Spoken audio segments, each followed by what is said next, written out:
الہی مجھ پہ رحمت کی نظر کر، میرے عیبوں سے یا رب درگزر کر۔ بسم اللہ الرحمن الرحیم۔ السلام علیکم ورحمۃ اللہ وبرکاتہ۔ میرا نام حارث باسم ہے اور آپ دیکھ رہے ہیں اردو ود HB۔ انٹرمیڈیٹ کی ڈیٹ شیٹ آ چکی ہے۔ پیپرز کی تیاری میں سارے اسٹوڈنٹس جو ہیں وہ جت گئے ہیں اور بہت سے لوگوں کو ڈیٹ شیٹ نے پریشان بھی کر دیا، اس لیے کہ ڈیٹ شیٹ ایسی بنائی گئی ہے کہ اس کے درمیان میں عید الاضحیٰ کو شامل کر لیا گیا ہے، جس کی وجہ سے بہت سے لوگ عید الاضحیٰ کو اس طریقے سے انجوائے نہیں کر پائیں گے جیسے کہ عموماً کیا جاتا ہے۔ بہرحال ہماری اس آج کی ویڈیو کا مقصد یہ ہے کہ اردو کا پرچہ کیسے کیا جاتا ہے اور اردو کے پیپر کو حل کرنے میں کون کون سی اہم باتیں ہیں جن کا آپ نے خیال رکھنا ہے، ان کی میں نشاندہی کرنا چاہتا ہوں اور آپ کے سامنے وہ اہم نکات پیش کرنا چاہتا ہوں جن کے ذریعے سے آپ پیپر میں اچھے مارکس حاصل کر سکتے ہیں۔ تو دیکھیں، سب سے پہلی بات تو یہ ہے کہ ہمارا جو اردو کا پیپر ہے وہ 100 نمبر کا ہے، سب جانتے ہیں، اور اس کے 3 حصے ہیں، حصہ الف، حصہ ب اور حصہ ج۔ حصہ الف جو ہے وہ 20 MCQs پر مشتمل ہے، کثیر الانتخابی سوالات جنہیں ہم کہتے ہیں، اور اس کے لیے ہمیں وقت دیا جاتا ہے 30 منٹ کا۔ تو حصہ الف میں تو ایسی کوئی بات نہیں ہے خاص جس کے اوپر بات کی جائے۔ 20 سوال ہیں، 20 نمبر ہیں اور اس کے لیے 30 منٹ کا ٹائم ہے ہمارے پاس۔ تو آگے چلیں، حصہ بے کی طرف چلتے ہیں۔ حصہ بے کے اندر 10 نمبر کے 4 سوال ہیں اور حصہ جیم کے اندر 20 نمبر کے 2 سوال ہیں۔ یہ دونوں حصے، دونوں سیکشنز 40 نمبر کے ہیں۔ حصہ بے کی اگر ہم بات کریں تو اس میں 10 نمبر کے جو 4 سوالات ہیں ان میں سے پہلا سوال ہے جناب علی اشعار کی تشریح۔ اشعار کی تشریح میں یہ ہوتا ہے کہ ہمیں ہماری کتاب میں موجود غزلیات میں سے 4 شعر دیے جاتے ہیں اور ہم ان میں سے کسی 2 کی تشریح کرتے ہیں۔ اب تشریح کرنے کا طریقہ یہ ہے کہ سب سے پہلے ہم حوالہ لکھتے ہیں۔ حوالہ لکھنے کا مطلب یہ ہوتا ہے کہ ہم شاعر کا نام بتاتے ہیں اور ہم یہ بتاتے ہیں کہ یہ شعر کس شاعر کا ہے، اور حوالہ اگر ہم سے پوچھا جاتا ہے تو ہم صرف اور صرف نام ہی پر اکتفا کرتے ہیں، مزید ہم نے کوئی بات وہاں پر ذکر نہیں کرنی ہوتی۔ ہاں، اگر ہم سے تعارف مانگا گیا ہے تو پھر ہم یقیناً شاعر کا تعارف بھی لکھیں گے، لیکن عموماً اس سوال میں ہم سے شاعر کا تعارف نہیں مانگا جاتا، ہم سے صرف حوالہ مانگا جاتا ہے۔ تو حوالہ کا مطلب یہ ہے کہ ہم نے ریفرنس دینا ہے، ہم نے نام لکھنا ہے اس شاعر کا جس کا یہ شعر ہے۔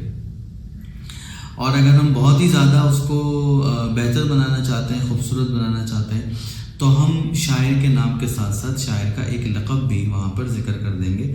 مثلاً ایک شعر ہے میر تقی میر صاحب کا کہ رہی نہ گفتہ میرے دل میں داستاں میری، نہ اس دیار میں سمجھا کوئی زباں میری، جماعت 11ویں فرسٹ ایئر اردو کی کتاب میں سے ہے۔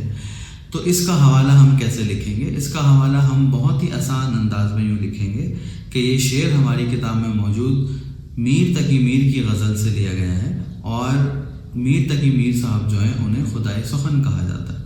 یا الفاظ ہم کچھ بھی رکھ سکتے ہیں کہ جی یہ شعر میر تقی میر کی غزل سے لیا گیا ہے، یا یہ شعر میر تقی میر کا ہے، یا اس شعر کے شاعر میر تقی میر ہیں جن کو خدائے سخن کہا جاتا ہے۔ وہ ہم الفاظ کا چناؤ اپنے حساب سے کر سکتے ہیں۔ اس کے بعد دوسری چیز جو یہاں پر ضروری ہے وہ ہے مرکزی خیال۔ مرکزی خیال کا مطلب یہ ہے کہ شاعر شعر کے اندر بیان کیا کرنا چاہتا ہے، اس شعر کا نفس مضمون کیا ہے، بنیادی خیال کیا ہے جو وہ اس میں دینا چاہتا ہے۔ تو وہ ہم ایک جملے میں نفس مضمون یا بنیادی خیال شعر کا لکھ دیں گے۔ اس کے بعد ہم اس کی تشریح کریں گے۔ یہ 3 کام جو ہیں اس سوال میں ضروری ہیں۔ اس کے علاوہ 3 کام ایسے ہیں جو کہ ضروری تو نہیں ہے، لیکن اگر ہم کر لیتے ہیں تو ہمارے لیے بڑا فائدہ ہو جاتا ہے، اور وہ اتنے کوئی مشکل کام بھی نہیں ہے۔ ان میں ایک کام تو یہ ہے کہ جی مشکل الفاظ لکھنے۔ ہر شعر کے اندر 2-3 مشکل الفاظ ہوتے ہیں۔ یقیناً جب ہمیں شعر کی تشریح آتی ہے تو ہمیں اس شعر کے مشکل الفاظ کا مطلب بھی پتہ ہوگا، اس شعر کے مشکل الفاظ کا معنی ہمیں آتا ہوگا۔ تو بہتر یہ ہے کہ ہم مشکل الفاظ کی ہیڈنگ بنائیں، 2 یا 3 جتنے بھی مشکل الفاظ ہیں وہ لکھیں اور اس کے آگے اس کا ہم مطلب لکھ دیں۔ تو یہ کرنے میں ہمیں کوئی زیادہ وقت نہیں لگے گا، چند سیکنڈز لگیں گے، لیکن اس کا ایک اثر ہمیں ہمارے جواب پہ دکھائی دے گا۔ دوسرا کام جو کہ ضروری تو نہیں ہے لیکن اگر ہم کر لیتے ہیں تو بہت اچھی بات ہے، وہ ہے کہ ہم فنی خوبی کی الگ سے ہیڈنگ بنائیں۔ فنی خوبی کا مطلب یہ ہوتا ہے کہ شعر کے اندر تشبیہ ہے، استعارہ ہے، تلمیح ہے، یا کوئی بھی اس طرح کی صنعت موجود ہے جس کی ہم الگ سے وضاحت کرنا چاہتے ہیں، تو ہم اس کی ہیڈنگ بنا کر اس کو الگ سے ذکر کر سکتے ہیں، بیان کر سکتے ہیں۔ معاملہ یہ ہے کہ ہم تشریح میں تو یہ بات لکھتے ہی ہیں، جب اگر کسی شعر میں تشبیہ ہوگی تو ہم تشریح کرتے ہوئے یقیناً یہ بتائیں گے کہ اس شعر میں تشبیہ موجود ہے، استعارہ ہوگا تو ہم بتائیں گے کہ یہاں استعارہ موجود ہے، لیکن اس کو اگر ہم الگ سے ہیڈنگ بنا کر اور ایک کیا کہنا چاہیے کہ واضح طور پہ ہم لکھ دیں گے تو اس سے ہمارے جواب پر ایک اچھا اثر پڑے گا۔ اس کے علاوہ آخری کام جو ہے اس سوال میں وہ ہے مماثل شعر۔ مماثل شعر کا مطلب ہے کہ جس شعر کی ہم تشریح کر رہے ہیں اسی سے ملتا جلتا اگر کوئی شعر ہمارے ذہن میں ہے تو وہ ہم وہاں پر لکھ دیں۔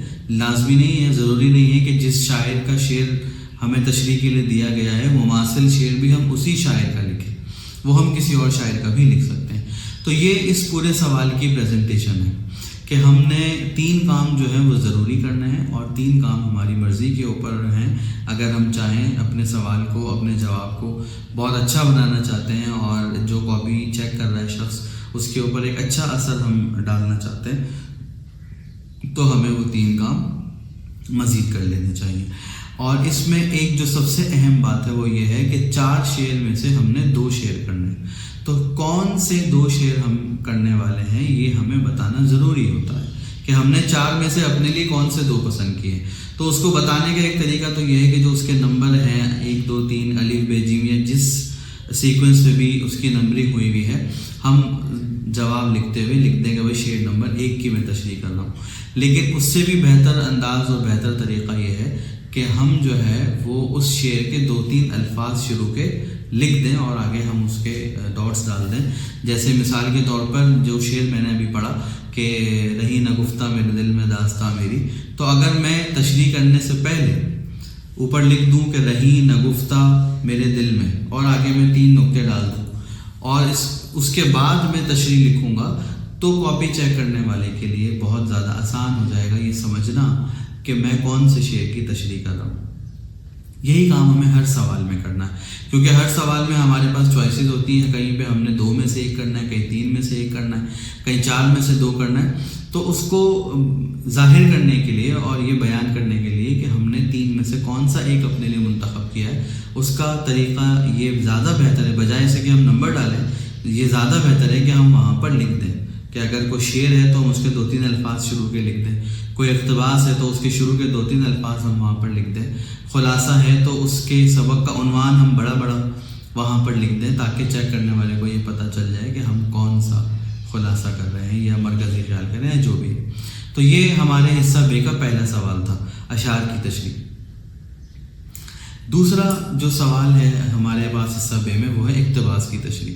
اقتباس کا مطلب یہ ہے کہ ہماری کتاب میں جو اسباق موجود ہیں ان میں سے 3 اقتباسات ہمیں دیے جاتے ہیں، کہیں سے بھی 3 اقتباس اٹھا کر ہمیں دے دیے جائیں گے اور ہم نے ان میں سے 1 اپنے لیے منتخب کرنا ہے۔ سب سے پہلا کام جو بھی ہمیں پسند آ رہا ہے، اچھا لگ رہا ہے، جس کی زیادہ اچھے سے ہماری تیاری ہوئی ہوئی ہے، تو ہم وہ 1 اقتباس اپنے لیے پسند کریں گے۔ اس کے بعد ہم اس سوال کا جواب دینے کا طریقہ یہ ہے کہ سب سے پہلے تو ہم بتائیں گے، کاپی میں لکھیں گے کہ ہم نے کون سا اقتباس اپنے لیے منتخب کیا ہے۔ وہ کیسے کرنا ہے کہ 2-3 الفاظ ہم لکھ دیں۔ جیسے ہمارے پاس فرسٹ ایئر کی جو کتاب ہے اس میں ایک اقتباس ہے قومی اتفاق جو سبق ہے سر سید کا، اس میں سے کہ اسلام کسی سے یہ نہیں پوچھتا۔ تو ہم جب اس کی تشریح کر رہے ہیں تو ہمیں چاہیے کہ ہم وہاں اوپر لکھ دیں کہ اسلام کسی سے یہ نہیں پوچھتا ...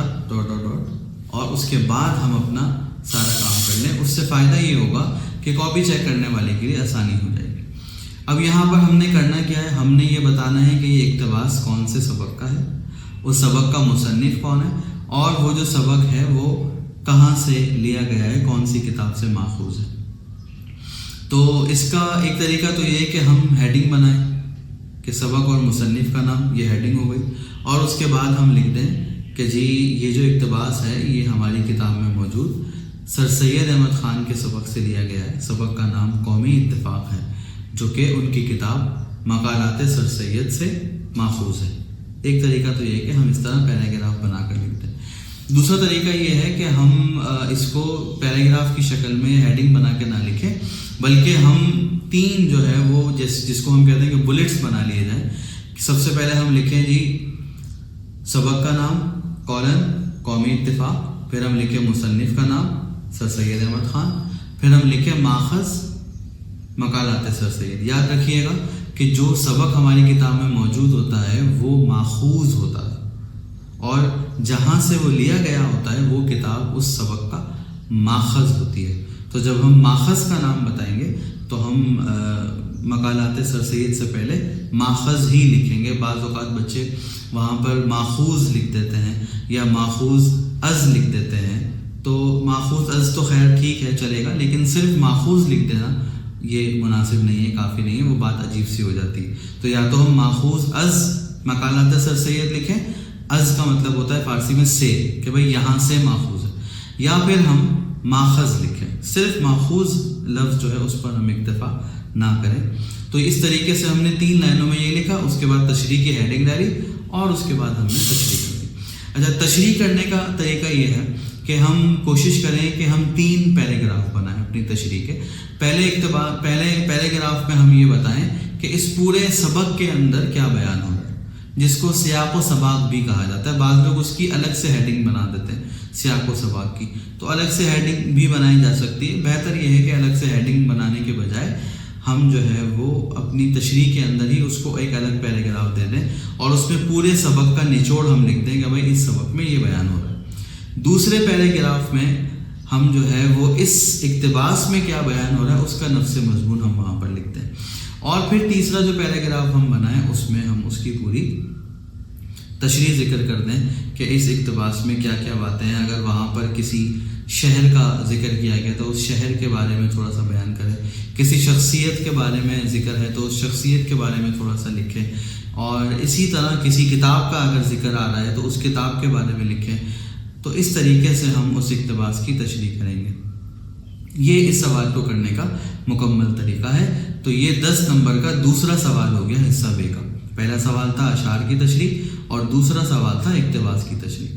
اب اس کے بعد تیسرا سوال ہے بند کی تشریح یا مرکزی خیال۔ عموماً مرکزی خیال ہی کرتے ہیں بچے، اس کی وجہ یہ ہے کہ بند کی تشریحات جو ہیں وہ بہت زیادہ ہوتی ہیں، مرکزی خیالات کم ہوتے ہیں، تو مرکزی خیال کے کرنے کو ہی ترجیح دی جاتی ہے۔ اب مرکزی خیال کو کرنے کا طریقہ کیا ہے؟ 3 نام ہمیں دیے گئے، ہم نے ایک کا انتخاب کرنا ہے۔ تو جیسے میں نے آپ کو بتایا کہ ہر سوال میں یہ بتانا بہت زیادہ ضروری ہے ہمارے لیے، تو ہم کون سی نظم کا مرکزی خیال لکھ رہے ہیں اس کا نام اوپر لکھنا بہت زیادہ ضروری ہے۔ عموماً لوگ نہیں لکھتے ہیں اسٹوڈنٹس، اور بھول جاتے ہیں یا چھوڑ دیتے ہیں، اور اس کی وجہ سے کیا ہوتا ہے کہ ان کے نمبر جو ہے سوال میں کم ہو جاتے ہیں۔ اس کے بعد ہم نے 2 کام کرنا ہے، تعارف شاعر لکھنا ہے اور مرکزی خیال لکھنا ہے۔ تعارف شاعر، اب یہاں پر حوالہ نہیں ہے، تعارف ہے تو ہم شاعر کا تعارف بھی ذکر کریں گے۔ شاعر کے تعارف کے لیے ہمیں 2 نمبر کا کام کرنا ہے۔ اب 2 نمبر کے کام میں ہم لکھیں تو کیا لکھیں؟ بھائی بہت سارے شعراء ایسے ہوتے ہیں جو اپنے اصل نام سے ہٹ کر کسی اور نام سے مشہور ہو جاتے ہیں۔ مثلا نذیر اکبر آبادی صاحب جو ہیں ان کا نام نہیں ہے، نذیر ان کا تخلص ہے، اکبر آبادی ان کی نسبت ہے۔ جوش ملی آبادی صاحب جو ہیں ان کا نام نہیں ہے، یہ جوش ان کا تخلص ہے، ملی آبادی ان کی نسبت ہے۔ تو نذیر اکبر آبادی کا اصل نام ہے شیخ ولی محمد، جوش ملی آبادی صاحب کا اصل نام ہے شبیر حسن خان۔ تو اس طرح کا اگر کوئی شخص ہے تعارف جس کا ہم لکھ رہے ہیں تو ہمیں چاہیے کہ ہم اس کا اصل نام لکھیں، پھر اس کا لقب لکھیں، پھر اس کی خاص بات کیا ہے۔ جیسے نذیر اکبر آبادی صاحب جو ہیں ان کی خاص بات یہ ہے کہ انہوں نے نظم گوئی کو بہت زیادہ فروغ دیا ہے، بہت زیادہ اس کو رائج کیا ہے، بہترین نظمیں لکھی ہیں۔ اور اس کے بعد ہم ان کی 2-3 کتابوں کے نام لکھیں یا 2-3 نظموں کے نام لکھ دیں، مطلب جو بھی انہوں نے کام کیا ہوا ہے اس کام کے حوالے سے ہم 2-4 مثالیں وہاں پر ذکر کریں۔ تو یہ اگر ہم کر لیں گے تو ہمارا 2 نمبر کا تعارف بہتر انداز میں پورا ہو جائے گا۔ اس کے بعد ہم مرکزی خیال لکھیں گے۔ مرکزی خیال کی جو نیچر ہے، جو اس کی اپنی کیا کہنا چاہیے کہ جو حیت ہے وہی یہ ہے کہ وہ مختصر ہو، ٹھیک ہے۔ تو مرکزی خیال جب ہم لکھیں گے تو وہ ہم مختصر لکھیں گے۔ بچے پریشان ہو جاتے ہیں کہ سر 10 نمبر کے لیے اتنا سا لکھیں گے تو 10 نمبر ملے نہیں ملے.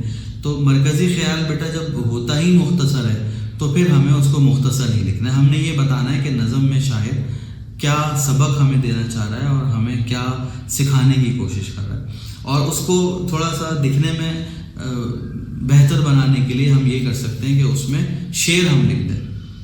مرکزی خیال کے اخیر میں ہم ایک شعر لکھ دیں, درمیان میں اگر کوئی شعر ذہن میں آ رہا ہے تو وہ لکھ دیں.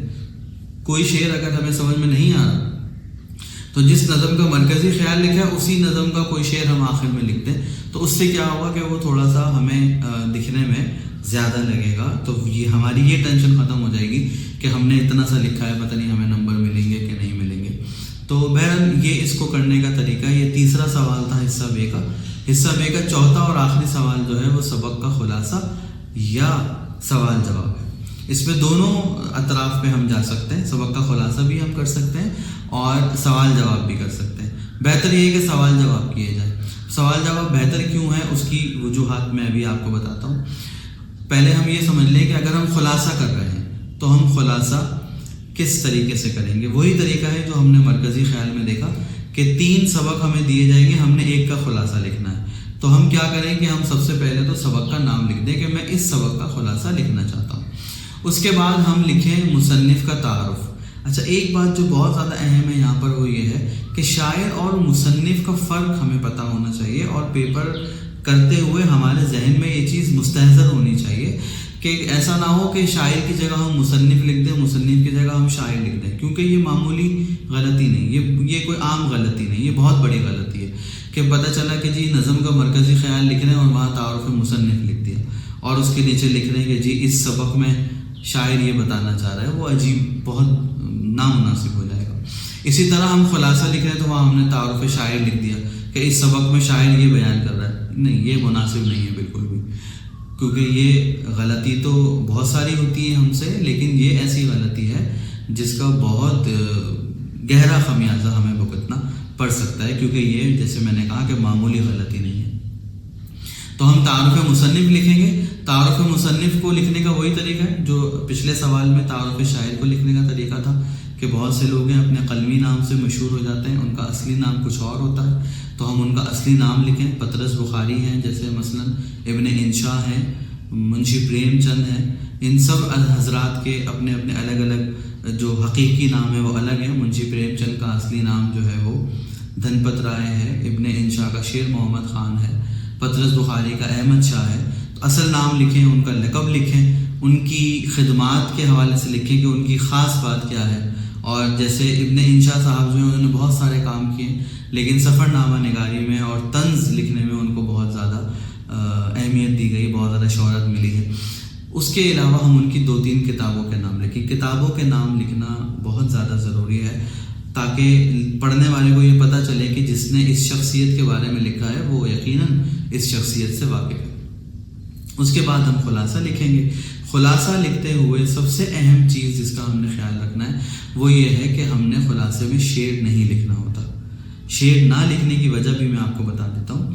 شعر نہ لکھنے کی وجہ یہ ہے کہ خلاصہ ہم نے لکھنا ہے اپنے الفاظ میں, یعنی کسی اور کی بات ہے اور اس کو ہم اپنے انداز میں اپنے الفاظ میں لکھ رہے ہیں. جیسے انگلش کے اندر آپ جب نریشنز پڑھتے ہیں تو وہاں پر ایک ڈائریکٹ اسپیچ ہوتی ہے, ایک انڈائریکٹ اسپیچ ہوتی ہے. جب آپ انڈائریکٹ اسپیچ میں لکھ رہے ہوتے ہیں تو پھر آپ کوئی چیز کوٹ نہیں کرتے, آپ اپنے انداز میں اپنے الفاظ میں اس کو ذکر کر رہے ہوتے ہیں. تو خلاصے کی مثال جو ہے وہ انڈائریکٹ اسپیچ کی ہے, کیونکہ کسی اور کی بات کو ہم بیانی ہی ویسے ہی ایز اٹ از اسی طرح سے ہم نہیں لکھ رہے ہیں, بلکہ ہم اس کا خلاصہ لکھ رہے ہیں اپنے انداز میں. ٹھیک ہے, تو ہم نے وہاں کوئی بھی چیز ایسی نہیں لکھنی جس کو ہمیں کوٹ کرنا پڑے, نقل کرنا پڑے. تو شعر جب ہم لکھیں گے تو اس کا مطلب تو ہم نہیں لکھیں گے, ظاہر ہے ہمیں پورا شعر ویسے ہی لکھنا پڑے گا, کوٹ کرنا پڑے گا, اور یہ خلاصے کی روح کے خلاف ہو جائے گا. اس لیے بہتر یہ ہے کہ خلاصے کے اندر, بلکہ بہتر نہیں ضروری ہے کہ خلاصے کے اندر شعر نہ لکھا جائے. بس یہ ایک بہت ضروری بات ہے جس کا ہم نے خلاصہ لکھتے ہوئے دھیان رکھنا ہے.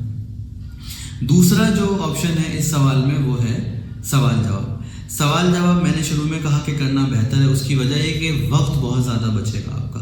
خلاصہ اگر ہم کریں گے تو ہمیں بہت زیادہ وقت لگے گا پوری کہانی سمیٹنے میں, اور سوال جواب میں یہ ہے کہ 2-2 نمبر کے 5 سوال ہیں اور مختصر جوابات ہمیں لکھنے ہوں گے, تو ہم وہ مختصر جوابات لکھیں گے تو 5 جوابات لکھنے میں بھی ہمیں اتنا وقت نہیں لگے گا جتنا ہمیں سبق کا خلاصہ لکھنے میں لگتا ہے.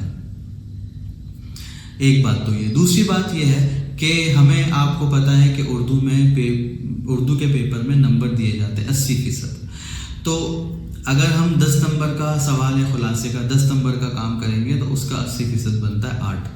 تو ہمیں 10 میں سے 8 نمبر ملیں گے. لیکن سوال جواب اور جو MCQs ہیں کثیر الانتخابی سوالات وہ اس سے مستثنا ہے, ایکسیپشن ہے. تو ہمیں سوال جواب اگر ہم نے صحیح سے کیے ہوئے ہیں تو ہمیں پورے 10 نمبر ملنے کے بھی امکانات ہیں. تو 2 نمبر کا ہمیں فائدہ ہو جائے گا بنسبت خلاصہ کرنے کے. تو ان 2 وجوہات کی بنا پر میں نے آپ سے کہا کہ خلاصہ کرنے کے بجائے ہمیں چاہیے کہ ہم سوال جواب کریں. لیکن بھی ہے بیچ میں. لیکن یہ کہ سوال جواب کی تیاری کے لیے ہمیں پورا حصہ نثر پڑھنا پڑے گا. خاص طور پہ جو مضامین کے سبق ہیں, جو حصہ نثر کے شروع میں جو اسباق ہوتے ہیں جن کے اوپر مضامین کا ٹیگ لگا ہوا ہوتا ہے, ان میں سے زیادہ تر سوالات بنتے ہیں, یا سفر نامے ہیں ان میں سے زیادہ تر سوالات بنتے ہیں. تو مطلب یہ ہے کہ کام ذرا پریپریشن کے حوالے سے, تیاری کے حوالے سے کام ذرا زیادہ ہے. اس کا بینیفٹ ہمیں وہاں ملے گا, ہمیں ٹائم بچے گا, ہمارا 2 نمبر ہمیں ایکسٹرا ملیں گے. لیکن تیاری کرتے ہوئے ہمیں تھوڑی سی اس کے لیے زیادہ محنت کرنی پڑے گی. خلاصے کا یہ ہے کہ 4-5 نام ہیں, ان میں سے آپ نے 3-4 کر لیے تو انہی میں سے ایک خلاصہ آ جائے گا. تو تیاری کے حوالے سے خلاصہ آسان ہے, لیکن وہاں بیٹھ کر کام کرنے کے حوالے سے اور نمبر حاصل کرنے کے حوالے سے سوال و جواب جو ہے وہ زیادہ بہتر ہے. تو جناب علی یہ 4 سوال ہیں حصہ بے کے, جو کہ چاروں سوالوں کے جو مارکس ہیں, جو نمبر ہیں وہ 10-10 ہیں. تو 10-10 نمبر کے یہ 4 سوال ہم نے کرنے. حصہ بے ہمارا یہاں پر آ کر مکمل ہو گیا ہے. اس کے بعد آ جاتا ہے حصہ جیم. حصہ جیم میں ہم نے 2 سوال کرنے. بہت تفصیلی سوال ہیں, بہت مشکل سوال ہیں اور ان میں کافی زیادہ تفصیلات ہیں. تو اس کے لیے پھر ہم ایک الگ سے ویڈیو بناتے ہیں. نیکسٹ لیکچر میں انشاءاللہ تعالی ہم آپ کو بتائیں گے کہ حصہ جیم کے جو 2 سوال ہیں تفسیرے, جو 99% لوگوں کے لیے درد سر بنے ہوئے ہوتے ہیں, ان کو کرنے کے لیے ہمیں کن کن باتوں کا خیال رکھنا ہے, اور ان کو کرتے ہوئے ہم ایسے کون سے کام کریں کہ ہمارے نمبر اچھے آئیں. اور ساتھ میں آپ کو یہ بھی بتاؤں گا کہ ان کی ہم تیاری کیسے کریں. ان کی تیاری کرنا بھی ایک بہت ہی مشکل کام ہے, لیکن اس کے لیے کچھ ٹپس ہیں, کچھ نکات ہیں اہم, جو کہ میں آپ کو انشاءاللہ تعالی اسی وقت جب ہم اس کا ذکر کریں گے تو وہیں پر ہم ان باتوں کو بھی اپنے زیر بحث لائیں گے انشاءاللہ تعالی. تو ابھی کے لیے اتنا ہی. حصہ بے جو ہے اس کے بارے میں بہت ساری باتیں میں نے آپ کو بتائیں. اس کے علاوہ اور بھی کوئی بات ایسی ہے جس میں آپ کو کنفیوژن ہے, آپ مسائل کا شکار ہوتے ہیں, یا آپ کے لیے جو ہے وہ کوئی ایسی بات ہے جو واضح نہیں ہے, تو آپ بالکل ہم سے پوچھ سکتے ہیں اور انشاءاللہ تعالی آپ کے ان سوالوں کے بھی جواب دیں گے. ابھی کے لیے اتنا ہی. انشاءاللہ تعالی پھر ملیں گے اگلی ویڈیو میں. خوش رہیے لیکن اپنے خرچے پہ. ملتے ہیں بریک کے بعد.